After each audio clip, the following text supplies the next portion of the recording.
प्रभो मृत्युंजय ठाकुरे हे बाबा धवलेश्वराय बालालिंगाय नमः। दीपं यदि परम ब्रह्म दीपं यदि जनार्दन दीपाहरतु मे पापो पूजा दीप नमस्तुते। धवलेश्वराय बालालिंगाय नमो नमः। संसार सुखी रखंतु। आज शुभ रविवार रे समस्त श्रद्धालु भक्त मानक आशीर्वाद करंतु। मनस्कामना पूर्ण करंतु। कर्म क्षेत्र उन्नति करंतु। ग्रहरिष्ट खंडन करंतु। जगतर मंगल करंतु। विश्वर कल्याण करंतु। आपणकर नाम प्रकाश करंतु। सेवकर डाक श्रवण करंतु। समस्त अगुआवसा भक्त मानकर मनस्कामना पूर्ण करंतु। जो जो भक्त माने आपणक पाखरे मानसिक रखिजंती तांका मानसिक पूर्ण करंतु। प्रभु धवलेश्वराय बालालिंगाय नमो नमः।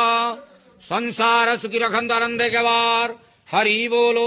आज शुभ रविवार रे समस्त श्रद्धालु भक्त मानक आशीर्वाद करंतु आनंदे के वार हरि बोलो। हर हर महादेव शिव शंभो धवलेश्वराय बालालिंगाय नमो नमः।